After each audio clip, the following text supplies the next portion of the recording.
Alors, ce que je vous propose maintenant en quelques minutes, c'est de vous donner un exemple. Alors, encore une fois, ce n'est qu'un exemple.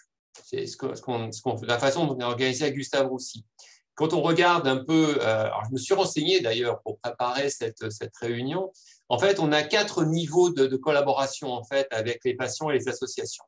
Le premier niveau, c'est ce qui a été évoqué, c'est la commission des usagers. Là, on est sur des choses qui sont une instance réglementaire, hein, puisque les personnes qui sont dans cette instance sont des représentants d'usagers, qui viennent d'associations en santé, qui ont, je dirais, pignon sur rue. Qu'est-ce que ça veut dire?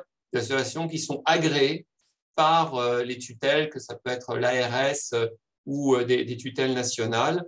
Et donc, on est sur quelque chose qui est très cadré, si vous voulez, donc qui participe, cette commission des usagers a un rôle très précis et participe aux instances qui pilotent, comme le conseil d'administration, l'établissement. Ça, c'est une chose. Mais ce que je trouve plus intéressant à partager avec vous, finalement, c'est les 3 autres niveaux de collaboration.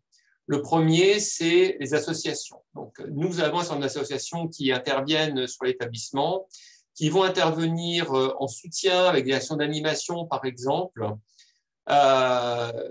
Et ces associations doivent, pour pouvoir intervenir, avoir une convention avec nous. L'idée étant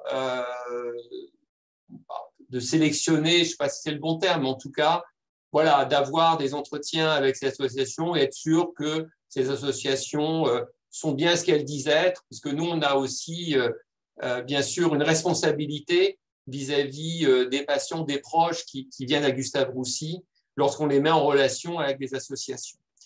Par exemple, un exemple très concret, cet après-midi, sur le plateau de consultation de Gustave Roussy, il y avait l'association Sérum qui était là, qui vient régulièrement, qui avait donc un stand, des tables comme ça, et qui vient donc au contact finalement, et qui propose ces services aux patients. Et moi, il m'arrive assez régulièrement, parce que je m'occupe beaucoup de cancer urologique, d'adresser des patients ou des proches vers l'association, alors quand ils sont là, vers le stand ou bien vers le téléphone, le mail ou le site de l'association.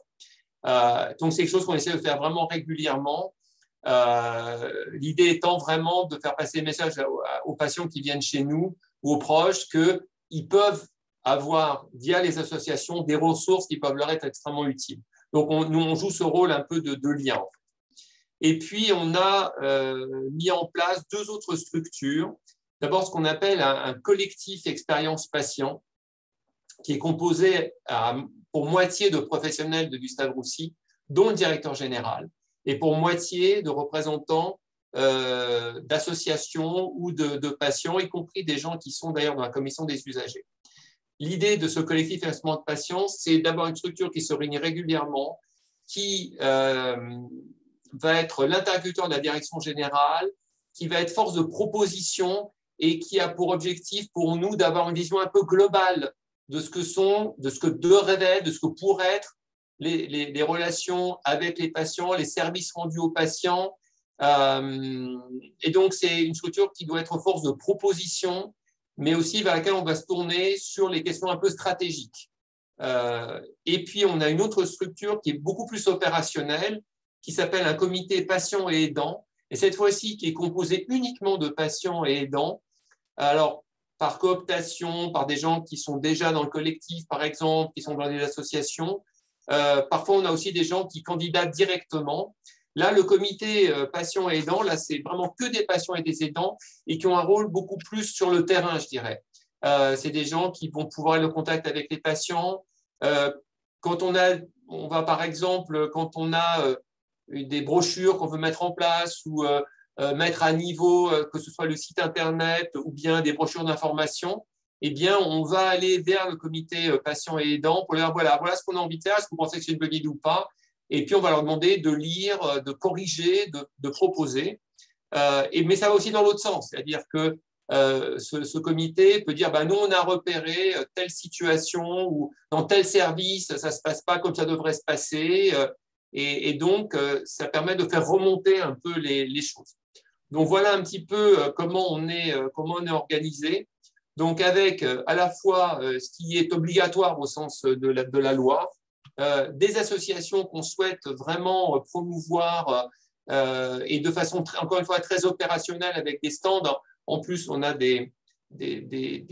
comment dirais-je, des forums des associations aussi plusieurs fois par an, où là, toutes les associations qui le souhaitent peuvent être présentes.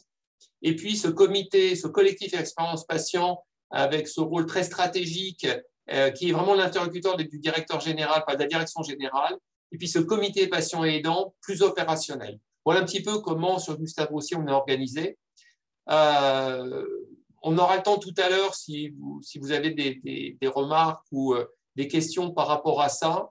Je vous propose d'avancer et je vous propose de laisser la parole à Mathieu Zuba, qui va vous présenter ce qu'est Onco 94 et encore une fois, comment et pourquoi nous avons éprouvé le besoin d'associer des patients à cette structure.